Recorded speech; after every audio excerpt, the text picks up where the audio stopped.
Summer 1943. Following the failed Operation Citadel, the German army is forced to retreat westwards. In the central zone, Army Group Center has to gradually abandon the Ural salient and head towards Smolensk. In the south, von Manstein's army group begins to inch its way towards the Dnieper River. Only Army Group North, which was still besieging the city of Leningrad, remains in its positions, although it is aware that it will be the next target of the Red Army. For this reason, thousands of German forced laborers and engineers were tasked with building a gigantic defensive line. Thus, on August 11th, Hitler signed an order requiring the construction of the so-called Eastern Wall. This defensive line would run from the Narva River to the Black Sea. Although it went against his tendency to fight for every inch of ground, Hitler had to face reality for once after the Soviet offensive after Kursk. In the northern sector, in the vicinity of Lake Peipus, this position would become known as the Panther Line, and it is exactly this issue that we are going to focus on in today's video. Once fully constructed and equipped, Hitler hoped that his eastern wall would be such a formidable barrier that the Red Army would bleed itself dry trying to penetrate it. In essence, it would be a throwback to trench warfare and attrition battles similar to those of World War I. The defensive line had two basic problems. The first was the time it would take to build. Soviet advances had already pushed German troops dangerously close to the proposed line, and some stretches were already occupied by the Red Army. The second was manpower. Once the position was finally reached, some German units were so depleted that there was only one soldier per 50 meters of frontage. As the situation deteriorated in the center and south during the summer, the sector occupied by Field Marshal Georg von Küchler's Army Group North remained eerily quiet. In August, Küchler received information indicating that the Soviets were massing their troops at the Oranienbaum bridgehead, an area on the coast of the Gulf of Finland west of Leningrad held by the Second Shock Army. Further south, in the sector held by the German 16th Army, reports indicated that a buildup of troops was also taking place on the boundary between Army Group Center and Army Group North, opposite the town of Nevel. This indicated that the Soviets would launch a pincer attack on them with the aim of encircling them.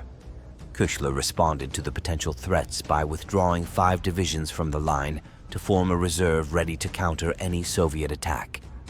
However, 2 of these divisions were lost almost immediately when Hitler sent them south to shore up other sectors of the front.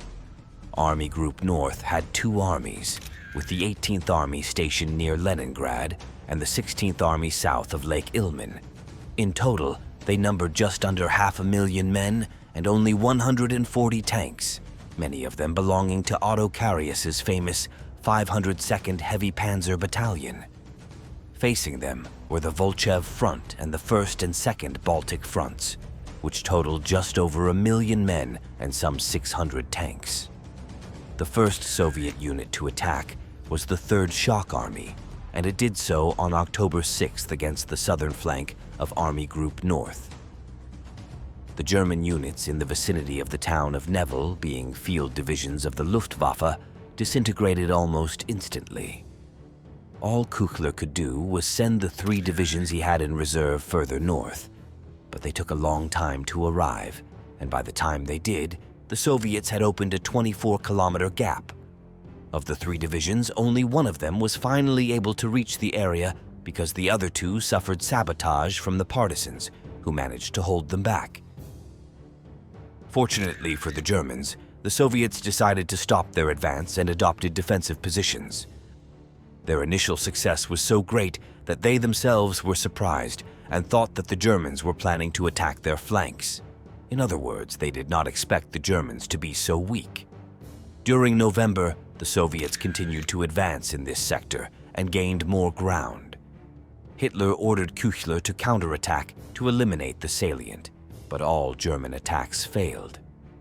The German leader was furious because he saw that Army Group North was very weak, and it was clear that it would not withstand the major attack that was expected imminently.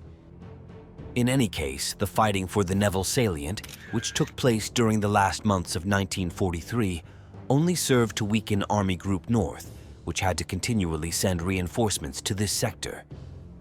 On December 16th, Hitler realized that it was not possible to destroy the Nevel Salient. On December 27th, the German leader agreed to von Küchler's request to shorten his lines. The withdrawal provided the Germans with more troops to defend the line and reinforce positions along the front.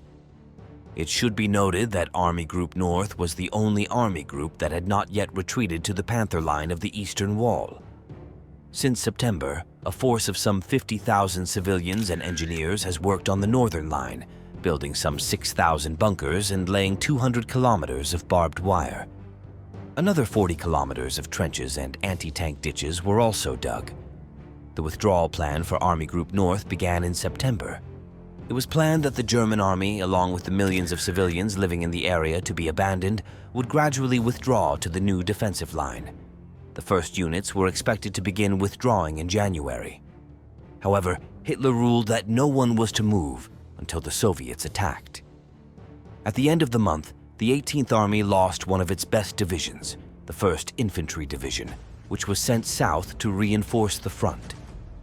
2 more divisions were also sent in during the first days of January. With each loss, von Küchler protested directly to Hitler, but to no avail. In exchange for these losses, Hitler sent SS Lieutenant General Felix Steiner's 3rd SS Panzer Corps to reinforce the Oranienbaum sector, through which the Soviets were expected to attack. By early January 1944, the units of the 18th Army around Leningrad and the Oranienbaum bridgehead were stretched to the limit. This sector was occupied by the Soviet 2nd Shock Army, which was opposed by Felix Steiner's 3rd SS Panzer Corps. The German 50th and 54th Army Corps followed. In total, they numbered 6 infantry divisions. Facing the Soviet units around the Sinyavino Heights was the 26th Army Corps, with 5 infantry divisions, and the Spanish Blue Legion, which was what had remained in Russia after the return to Spain of the Blue Division. The last sector held by the 18th Army was an area on the Volkhov River, running from Kirishi to Novgorod. Along the river line were the 28th Army Corps with 3 more infantry divisions, and further south was the 38th Corps with 3 more divisions. South of Lake Ilmen was the 16th Army, with some 17 divisions spread across its 6 Army Corps. In total, the 2 armies had just under 500,000 men and only 140 tanks. The Soviet plan, on the other hand, was to isolate and destroy the 18th Army before it could retreat to the Panther Line. The final operational plan included a 2-pronged attack, the 2nd Shock Army starting from the Oranienbaum bridgehead and the 42nd Army attacking southwest from Leningrad. The 2 armies were to link up at Ropsha, about 25 kilometers southwest of Leningrad, to trap the German divisions occupying the corridor between Leningrad and Oranienbaum. While the pincer attack was underway, the 67th Army was to be used to contain the German forces south of Leningrad. After the first phase was over, the 3 armies were to advance west and southwest, outflanking other German divisions attempting to reach the Panther Line. Further south, near Lake Ilmen, the 59th Army was to overrun the German positions and make contact with the Soviet pincer southwest of Leningrad. In short, the Soviets had planned a double envelopment. In turn, the German 16th Army would be attacked by the 2nd Baltic Front, which would also push it west. On January 14, 1944, the Soviets launched their major offensive against Leningrad. The pre-bombardment involved some 100 bombers and thousands of artillery pieces, which dropped more than 100,000 shells on the German defensive lines in just 65 minutes. Some sectors of the 3rd SS Panzer Corps near Oranienbaum were completely flattened. When the artillery fire ended, the 43rd and 122nd Rifle Corps, along with 2 tank brigades, attacked from the Soviet-controlled sector of Oranienbaum. Due to the heavy effects of the initial bombing, the attack was highly successful, and the Soviets captured many Germans. Despite German efforts to stem the advance, by the end of the day, the Soviet vanguards were able to break through to the town of Ropsha. The next day, the 42nd Army joined the assault and began to advance towards the town of Pulkovo, threatening to encircle part of the German 50th Army Corps. The initial bombardment by the Russians in this attack was double that of the previous day, shelling a German section of just 17 kilometers with more than 220,000 shells. Although the veteran and well-prepared German 170th Infantry Division was in the attacked sector, it could do nothing to contain the Soviet attack and was forced to retreat at least 5 kilometers to the southwest. That same day, the Second Shock Army continued its advance eastwards to link up with the vanguards of the 42nd Army, somewhere between Ropsha and Pulkovo. In between were several encircles with German soldiers who had been cut off. Seeing his lines crumbling, Steiner ordered the SS Panzer Grenadier Division Nordland to counterattack to prevent the Soviets from connecting their lines. However, the German attack failed completely due to their numerical inferiority. Over the next 2 days, the Red Army continued to advance. By the 16th, the 54th Army had attacked in its sector, with the town of Lyubin as its objective. However, this time its attack failed due to stiff German resistance. By the 18th, the Soviets were close to encircling the German 50th Army Corps, and its commander requested that it be allowed to retreat. From Hitler's headquarters, the only order coming through was to hold out to the end without giving up ground. While this internal German debate was taking place, by January 19th, the Soviets had completed the encirclement east of Ropsha. Lindemann, the general commanding the 18th Army, gave permission for the 2 encircled divisions to break through the Soviet lines and link up with the rest of the German units. They were finally able to do so in the early morning of January 20th. As the battle for the Oranienbaum corridor raged, the Volkov Front's 59th Army attacked the 38th Army Corps north of Novgorod. The aim was to take the city and dislodge the right flank of the German 18th Army. Again, more than 130,000 artillery shells heralded the start of the offensive, which also began on the 14th, as did that of the Second Shock Army at Oranienbaum. In this sector, due to certain difficulties the Soviets had in mobilizing their armored units and the stiff resistance put up by the Germans, the advance of the 59th Army was halted. However, the next day, the German defenses were outflanked from the south, and the Soviets managed to advance westward, opening a gap of up to 20 kilometers. Novgorod was eventually surrounded from the north and south and held out until January 19th, when the order to retreat was given. The next day, the Soviets finally captured the city. With the fall of Novgorod, Küchler realized that his army group was being outflanked. He once again asked Hitler to allow him to retreat.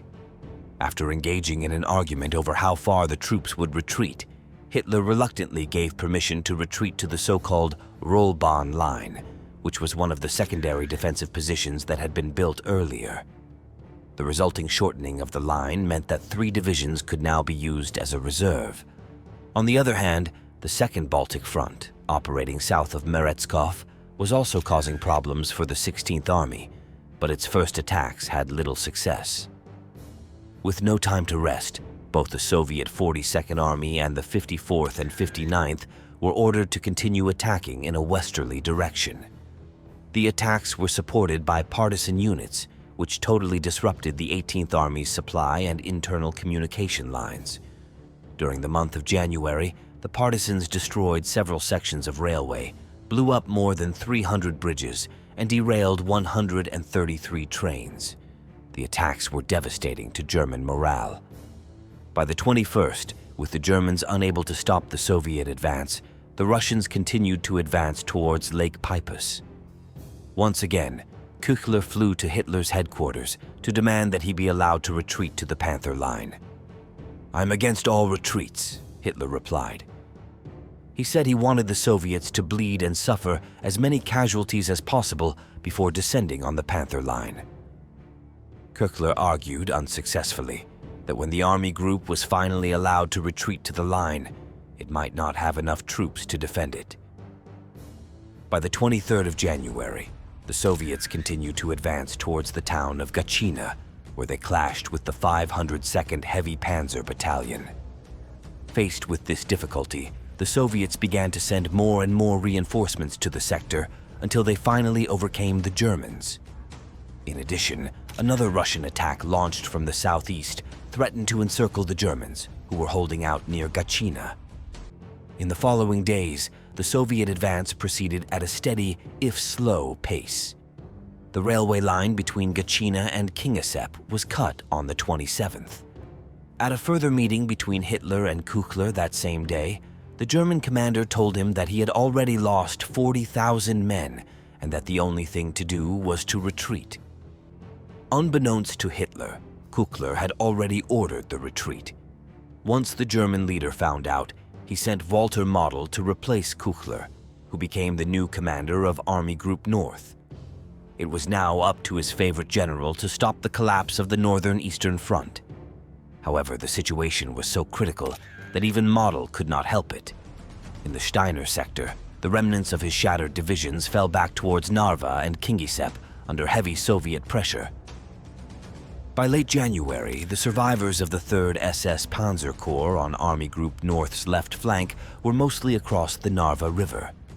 They were joined by the remnants of the 54th and 26th Army Corps, which arrived badly depleted at their new positions. These German units were the first in Army Group North to occupy their part of the Panther Line. The Narva River position would be the scene of several bloody battles, but the Germans would continue to defend it for months. Elsewhere, in the sector opposite Lake Peipus, Soviet General Popov was planning another attack with his Second Baltic Front, designed to support the efforts of the remaining Russian armies in the north. Not all German Army Corps had managed to cross the Narva River, and the 28th Army Corps, the 38th and 50th, were in danger of being annihilated in front of Lake Peipus. With this objective in mind, the Soviets launched another attack with everything they had. Faced with this situation, Model had no choice but to act quickly. He ordered a line to be formed that extended west of Luga to the southern shore of Lake Peipus. 3 German infantry divisions, which had been saved from being surrounded and annihilated a few days earlier, were ordered to defend the defensive line. Finally, the Soviet attack hit the Germans hard again, who, although they were able to retreat to the southwest, could not prevent the entirety of their 58th Infantry Division from being surrounded north of Luga.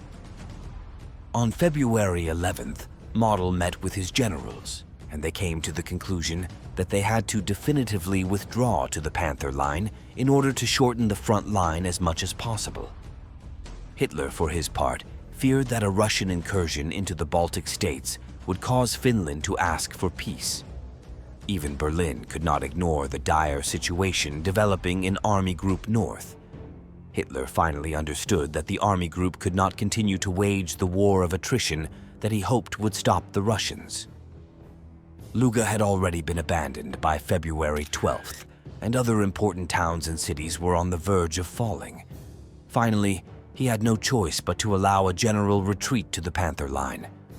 On the other hand, throughout February, the 16th Army was brutally attacked by the Soviets and had no choice but to retreat. To avoid collapse, Hitler eventually conceded an accelerated retreat to the Panther Line, which German troops occupied in early March. In just a month and a few days, the Red Army was able to break through the German encirclement of Leningrad and push them back to the Baltic states, more than 200 kilometers away. However, they were unable to encircle and annihilate Army Group North as they had intended. Had they succeeded, they would have been able to advance unopposed into East Prussia and annex the Baltic states as early as February 1944. It is estimated that the 3 Soviet army groups suffered some 76,800 deaths and nearly 240,000 wounds in this operation. For their part, the Germans suffered some 24,000 deaths and 46,000 wounded. The Germans would hold their positions in the north until the summer, when the Soviets attacked and decimated Army Group North.